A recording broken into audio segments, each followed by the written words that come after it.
저는 어렸을 때 이제 그 야간 자율학습이라고 하죠. 중학교, 고등학교 다닐 때 이제 밤에 학교에서 공부하는 이제 그런 프로그램을 빠져본 적이 없어요. 왜요?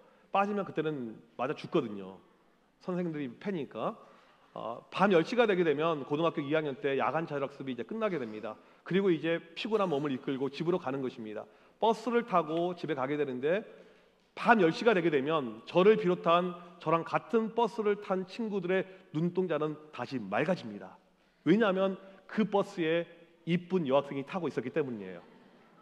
우리는 항상 기대하는 마음을 가지고 들뜬 마음을 가지고 그 버스를 타게 되었습니다. 그 여학생이 타고 있으면 우리는 너무나도 행복했고 그 여학생이 타지 않으면 너무나도 실망했었던 그 기억이 납니다. 물론 그 여학생 이름도 몰라요. 친구들이 한 5명, 6명 있었는데 끝까지 그 여학생의 이름을 물어본 친구는 한 명도 없는 숙맥 중에 다 숙맥밖에 없었습니다. 아무튼 우리는 그때가 기다려졌죠. 10시가 되게 되면 오늘은 있을까 없을까? 다시 볼 수 있을까 없을까? 우리가 살다 보면 이렇게 만나고 싶은 사람이 있습니다. 어제 봤는데도 또 보고 싶은 사람이 이렇게 있어요. 주중에 노슬레 권사님 신방을 갔더니 권사님이 옛날 이야기를 하세요. 자꾸 이제 신방을 하게 되면 옛날 이야기를 많이 하시는데 저는 약간 감이 안 오는 것이 무엇이냐면 10년 전 이야기 하시면 좋은데 50년 전 이야기가 나오니까 좀 이게 감이 안 잡혀요. 이완수 목사님 이야기를 하게 되었습니다. 목사님, 제가 이완수 목사님 신방할 때 항상 그 가방을 들고 다녔어요. 이걸 마치 어제 일처럼 이야기를 하시는 거예요. 그만큼 이제 보고 싶다는 이야기겠죠. 그 다음에 조혜수 목사님이 이야기를 하시더라고요. 그때 마리아 찬양대를 만들라고 해서 만들었는데 우리 마리아 찬양대가 55명이나 되었어요. 제가 대장으로 열심히 섬겼어요. 이렇게 이야기를 하시더라고요. 그때가 그립고 그때 그분들이 다시 만나고 싶어지는 것입니다. 여러분들도 이 시간에 만나고 싶은 분들이 계실 거예요. 옛날 어르신들이나 옛날 분들 가운데 다시 만나고 싶다, 이런 분들이 분명히 여러분들 가운데 있을 것입니다. 오늘 우리가 마태복음 28장을 읽었는데 실은 다 읽지는 않았어요. 그 스토리에 보게 되면 한 여인이 등장합니다. 이 여인이 정말 만나고 싶었던 사람이 있어요. 이 여인의 이름이 누구냐면 막달라 마리아입니다. 누구라고요? 네, 이제 우리 주일학교 아이들은 이름을 잘 기억하지 못하니까 제가 약간 이제 3부 때 이렇게 설교하게 되면 상당히 욕을 먹게 되고 좀 무리수가 있고 이제 아재 개그라고 하는데, 이제 마리아가 막 뛰어가서 만나요. 그러니까 막달라, 그렇죠? 네, 권사님들 웃으실 줄 알았어요. 또 무엇인가 막달라 이렇게 하게 되면 외우기가 쉬워져요. 막달라는 그런 의미가 아니고 망대라는 뜻입니다. 망대라는 뜻이고 이 도시는요 상당히 부유했던 도시예요.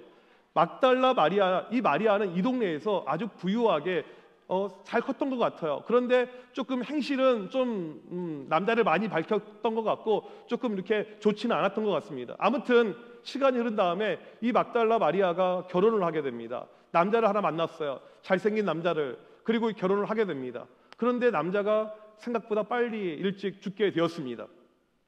사랑하는 사람이 이렇게 있는데 빨리 빈자리가 이렇게 만들어지게 되면 마음 가운데 공허함, 상당히 힘들죠. 이렇게 힘든 이 마음을 계속 유지하는 가운데 아마도 그 마음 가운데 사탄 마귀가 들어왔던 것 같아요. 그리고 이 막달라 마리아에게 귀신이 들어오는데 한 마리가 아닌 몇 마리냐면 7마리가 들어오게 되었습니다. 그러니까 요일별로 괴롭히는 거예요. 월요일 날은 이 귀신이, 화요일 날은 이 귀신이, 뭐 마지막 날 주일 날은 7마리가 한꺼번에 그냥 세트로, 그러니까 뭐 다중인격부터 해서 완전히 미친 여자로 이렇게 살아갑니다. 여러분 귀신 들려본 적이 없으시죠? 없기를 간절히 축복합니다. 절대 우리 가운데 일어나서는 안 되죠. 정말 힘들고 어려운 인생을 이렇게 살고 있었습니다. 그러던 이 막달라 마리아가 예수님을 만나게 돼요. 그리고는 그 귀신의 이 공포와 어려움과 이 미치광이처럼 살아왔던 인생이 한순간에 바뀌게 됩니다. 얼마나 감사해요. 내가 전에는 미친 여자였는데 예수님을 만나면서 정상인으로 돌아왔으니까 예수님은 나에게 생명의 은인이 되는 것입니다. 누가복음에 보게 되면 한 여인이, 죄 많은 여인이 예수님께 향유를 붓습니다. 실은 이 말씀이 뭐 마태복음도 있고 누가복음도 다 이렇게 있지만 약간의 본문마다 이 스토리가 좀 차이가 있어요. 누가복음에 보게 되면 죄 많은 여인이라고 등장하는데 학자들은 막달라 마리아였을 거라고 이야기를 해요. 마리아가 죄를 많이 지었거든요. 이 죄 지었던 여인이 그날 비싼 향유를 예수님께 부읍니다. 바쳐요. 왜? 예수님은 나에게 생명의 은인이니까, 나 같은 것을 살려주었고 구원해 줬기 때문에 너무나도 감사해서 이렇게까지 합니다. 이게 막달라 마리아의 모습이었어요. 그런데 하루는 이 막달라 마리아가 엄청난 슬픔 가운데 빠져 있습니다. 왜냐하면 예수님이 죽으셨거든요. 예수님이 죽으신다는 이야기를 들었고 십자가에서 예수님이 죽었다는 이야기를 듣고는 너무나도 큰 슬픔 가운데 빠져 있었습니다. 막달라 마리아의 슬픔의 이유는 무엇이냐면 1번은 예수님이 죽는 것이었고 2번은 무엇이냐면 아무도 예수님 장사에 관심이 없는 것. 여러분, 사람이 죽게 되면요, 장례식이 있습니다. 입관 예배가 있고 발인 예배가 있고 이런 것이 있는데 아무것도 없는 거예요. 아무도 신경 쓰지 않습니다. 너무나도 이것 때문에 힘들었어요. 그래서 예수님이 비록 돌아가셨지만 죽은 시체이라도 내가 무엇이라도 발라드려야겠다, 이런 마음이 마리아에게 생긴 것입니다. 누군가를 우리가 사랑하게 되잖아요. 그러면 죽은 시체라도 관심을 갖게 됩니다. 6.25 때 보게 되면 많은 우리 군인들이 전투를 하다가 목숨을 잃고 국가를 위해서 이렇게 목숨을 바친 것을 알 수가 있습니다. 70년 만에 80년 만에 유해가 발굴이 돼요. 유해가 발굴이 되게 되면 그 후손들은요, 그 작은 것 조각 하나라도 건지면 감사합니다. 기뻐해요. 이게 사람의 마음이죠. 이 막달라 마리아는 지금 이미 돌아가셨지만, 예수님 돌아가신 분이지만 그 시체에 내가 무엇이라도 발라야겠다, 이런 마음을 갖게 됩니다. 그리고는 이제 그 다음 날이 다가와요. 그리고 홀로 그곳에 이제 가려고 합니다. 예루살렘까지 가야 되는데 막달라 마리아가 살았던 곳에서 예루살렘까지는 꽤 먼 거리예요. 아마도 막달라 마리아는 밤을 새웠을 것입니다. 한숨도 자지 않고 이 새벽 시간이 되자마자 자기 다른 여인들과 함께 거기를 찾아가요. 왜? 내가 사랑했던 주님께 마지막으로 이 향이라도 좀 붓고 이 시체 수습이라도 하려고 하는 이런 마음이 있었기 때문에 열심히 이제 갔습니다. 거의 예루살렘에 도달했어요. 이 동산에 거의 다 도달했는데 갑자기 지진이 일어난 거예요. 하나님께서 천사를 보내서 무덤의 문을 열기 위해서 지진을 만들었습니다. 그리고는 무덤 앞에 갔더니 흰옷을 입은 사람이 서 있어요. 너무나도 무서운 거죠. 제가 어렸을 때요, 아직도 기억나는데 중학교 때인가였어요. 새벽 일찍 이른 시간에 딱 눈을 떴는데 저희 집에서 딱 창문을 열면요, 앞에 묘지가 보여요. 기가 막힌 묘지 비유 집이에요. 딱 묘지가 보이는데 제가 깜짝 놀랐어요. 한 새벽 5시 반 정도 됐던 것 같아요. 여름인데 하얀 소복을 입은 여자가 묘지 앞에 있는 거예요. 그 여자의 정체는 무엇일까요? 귀신일까요? 무엇일까요? 아무튼 저는 모르겠어요. 근데 무서워요. 막달라 마리아가 지금 그런 거죠. 아직 캄캄합니다. 그런데 흰옷을 입은 한 사람이 겉에 앉아 있으니까 얼마나 무서워요. 걱정이 떨죠. 이게 뭐야? 그리고 문은 열려 있습니다. 두려워 말라 그래요. 두려워 말라. 너 지금 예수님 찾으러 왔는데 예수님은 다시 부활했다라고 이야기를 해줍니다. 그 이야기를 듣는 순간에 막달라 마리아의 마음이 두 가지로 교차합니다. 첫 번째는 무엇이냐면 두려움이에요. 진짜 예수님 어디 가셨을까? 이 걱정에 대한 두려움. 두 번째로는 천사가 전해준 메시지처럼 예수님 부활하셨구나?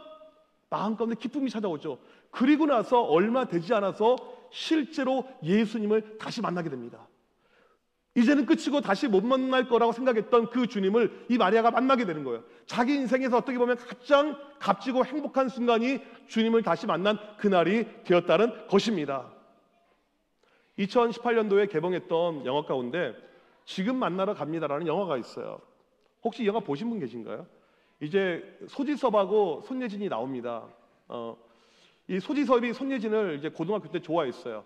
그리고 둘이 이제 알콩달콩 이 사랑이 옥신각신 이렇게 진행이 되다가 이제 아무튼 우여곡절 끝에 둘이 결혼을 하게 되었어요. 그리고 이제 아들 하나 낳고 잘 살고 있는데 이제 손예진이 죽어요. 신기한 게 손예진 나오는 영화는요, 손예진 다 죽어요. 왜 그런지 모르겠어요. 네. 아무튼 영화가 이렇게 이제 끝나가는데 손예진이 이제 죽어가면서 무슨 이야기를 남기냐면 내가 1년 후에 비 오는 날 다시 올 거다라고 이야기를 해요. 자기가 뭐 예수님도 아니면서. 아무튼 영화니까요. 네, 그렇게 이야기를 합니다. 그리고 실제로 1년 후에 비가 오는 날에 이 손예진, 죽었던 부인, 죽었던 엄마가 다시 나타나는 그 장면이 이렇게 있어요. 아주 짧은데 제가 먼저 영상 잠깐만 보여드리고 이어서 말씀을 전해드리도록 하겠습니다.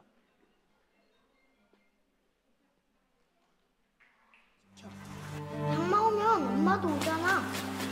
딱 한 번이라도 널 다시 볼 수 있다면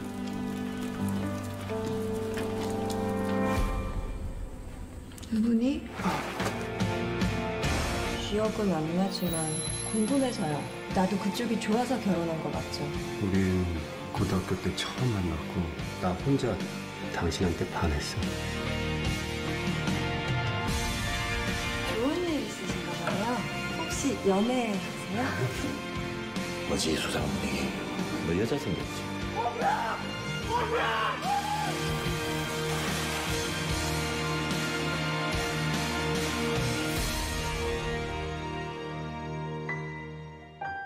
이제 가야 할 시간이 된 것 같아. 근데 이렇게 한다고 돈 안 갈까? 아무 걱정하지 마. 우린 잘할 거야. 그렇게 정해져 있어.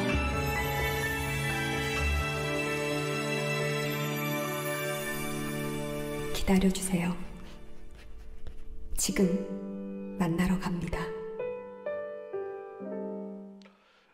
이제 이 손예진이 등장한 다음에 처음에는 잘 못 알아보다가 이제 식구들을 알아보죠. 그리고 시간을 보내는데 중요한 건 비가 그치면 다시 하늘로 가야 되는 이런 이제 영화의 스토리예요.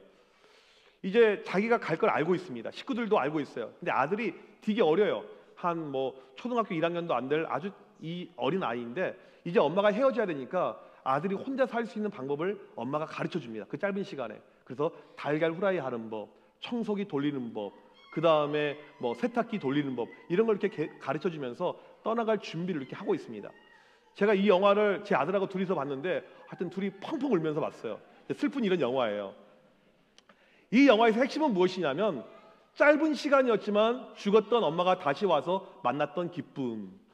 내가 그토록 사랑했던 여인 영원히 끝이라고 생각했는데 짧은 시간이지만 다시 보았던 그 기쁨이 얼마나 크다는 것을 보여줬던 그런 영화입니다. 여러분 지금 만나고 싶으신 분이 혹시 계십니까? 이미 죽어서 이 세상에 없지만 지금 다시 만나고 싶은 분 여러분들 주변에 분명히 있을 수가 있을 것입니다. 제가 주중에 어떤 그 스토리를 하나 이렇게 보는데 영국에서 49살짜리 베일리라는 이 소년이 있었어요. 그런데 이 아이가 동생과 참 함께 재미있게 노는 이런 친구인데 화면을 보여주시면 이런 아이인데 악성 종양에 걸리게 됩니다. 그리고 이 아이가 이제 이 아이가 이제 동생하고 같이 있는데 시한부 인생이에요. 그래서 암으로 인해서 얼마 살지 못하는 이제 통보를 받게 됩니다. 그러던 찰나에 어떤 소식을 듣냐면 엄마가 둘째 동생을 임신했어요. 보니까 여동생이에요. 애가 이제 기도해요. 하나님 저 여동생은 보고 하늘나라 가게 해주세요. 이렇게 기도를 해요. 그리고는 여동생이 태어나게 됩니다. 다음 사진 보여주시면 그리고 얼마나 오빠가 이뻐한지 몰라요. 기저귀를 갈아주고 매일 뽀뽀해주고 또 다음 사진 보여주시면 이렇게 정말 자기 인생에서 최고의 행복이 이 여동생 이름도 직접 이렇게 지어줬을 정도로 해가지고 다음 사진 보여주시면 이 가족이 참 행복했으면 좋았을 것 같은데 결국 이 아이가 몇 달을 버티지 못하고 이제 죽게 되었습니다. 이런 최근에 있었던 이제 실제 영국에 있었던 스토리입니다. 이런 스토리 보게 되면 얼마나 가슴 아파요. 어린 아이가 좀 오래 살면 좋겠는데 저렇게 아프고 병을 견디지 못하고 죽는 것 참 가슴 아픈 이런 내용이잖아요.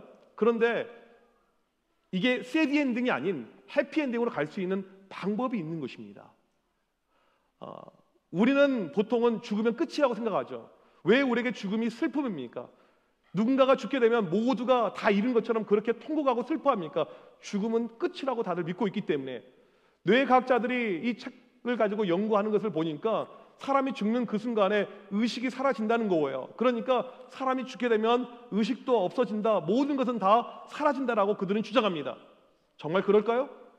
성경은 뭐라고 이야기합니까? 우리에게는 영혼이 있다고 이야기합니다. 우리는 이 몸이 전부가 아니고요, 우리에게는 영혼이 있다는 거예요. 영혼은요 영원히 없어지지 않습니다. 나이가 되어서 또한 병으로 사고로 누구든지 죽게 되지만 반드시 우리의 영혼은 계속해서 존속이 될 것이고 그 다음에 예수 안에 있는 사람들, 믿음 안에 있는 사람들은 다시 육체가 부활할 것을 말씀을 하고 있습니다. 이 세상이 전부가 아니란 거죠. 우리의 육신 이것이 전부가 아니라는 것입니다. 아까 이 베일리, 제가 그 가정의 믿음의 상태를 알 수는 없지만 모르지만 이 가정이 믿음 안에 있다면 이 여동생을, 이 부모님을, 이 형제들을 다시 한번 볼 수 있다라고 이야기를 하고 있습니다. 그런데 모두가 다시 볼 수 있는 건 아니에요. 모두가 부활에 참여하는 것은 아닙니다.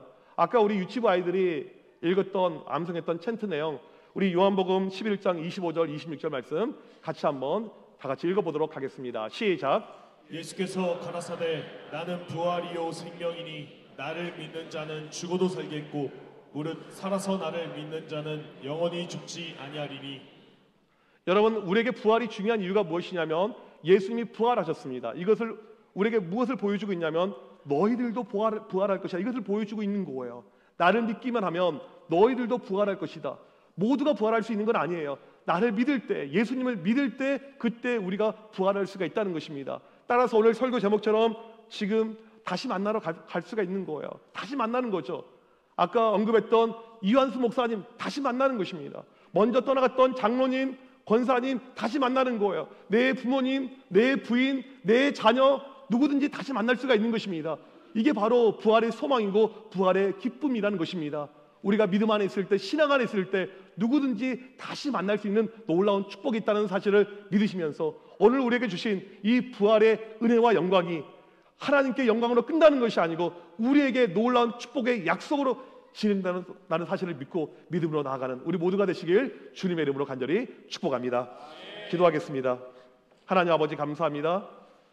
예수님께서 나는 부활이고 생명이라고 하셨고 그 예수님의 부활 소망을 믿는 사람들에게 동일한 부활을 약속하셨습니다. 하나님, 오늘 이 자리에 함께 예배하는 우리 청함의 모든 권석들, 모든 믿음의 세대들이 부활하신 예수님을 믿고 부활의 소망 가운데 다시 만날 그날을 기약하며 믿음으로 나아갈 수 있도록 축복하여 주시옵소서. 이 모든 말씀 예수 그리스도 이름으로 간절히 기도합나이다. 아멘.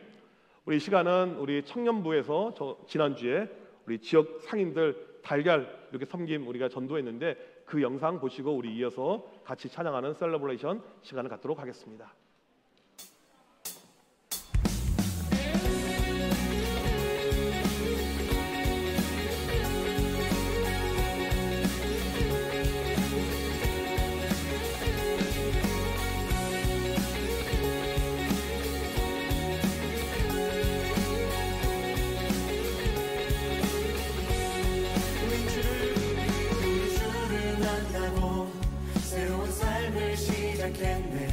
모든 것을 할 수 있을 거라고 자신감으로 가득 설레는 마음만으로 넘어지고 일어나기도 해.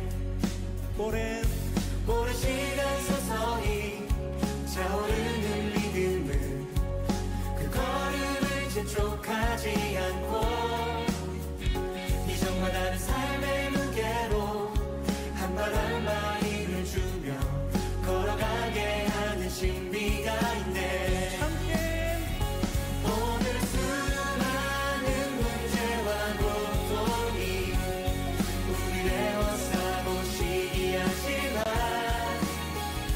주를 향한 노래는 멈출 수 없어.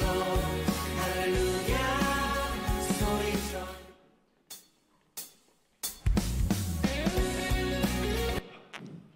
우리 할렐루야 부활하신 하나님께 우리 영광의 박수 한번 올려드릴까요? 할렐루야. 우리 더 큰 박수 올려드립시다. 할렐루야. 우리 박수 치면서 우리 기쁨으로 우리 주님의 이름을 높여드리는 이 시간 나아가도록 하겠습니다.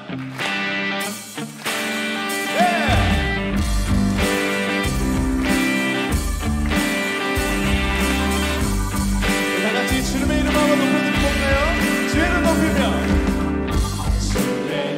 높이며 주를 찬양하나이다. 주를 찬양하나이다. 나를 구하러 오신 우리가 주님을 기뻐합니다. 주를 기뻐하나니 하늘 영광 버리고 이 땅 위에 십자가를 지시고 죄 사했네. 무덤에서 일어나 박수! 우리 다시 한번 불러드려볼 건데요. 우리 더 큰 목소리로 주님을 한번 높여드려봅시다. 주의 이름 높이면 주의 이름 높이면 주를 찬양해. 나를 구하러 오신 우리가 주님을 기뻐합니다.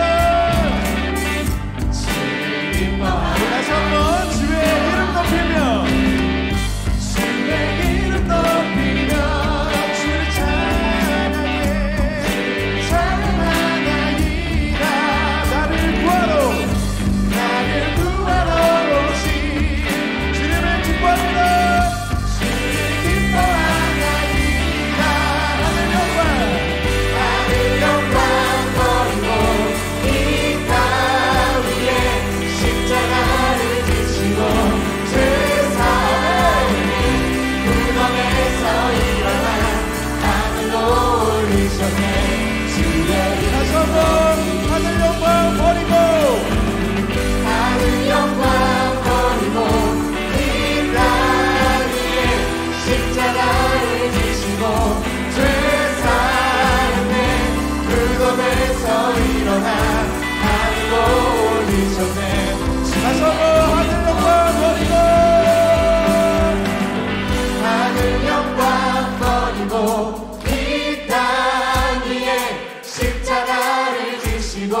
살아계신 주님께 우리 영광 박수 한번 올려드립시다. 할렐루야.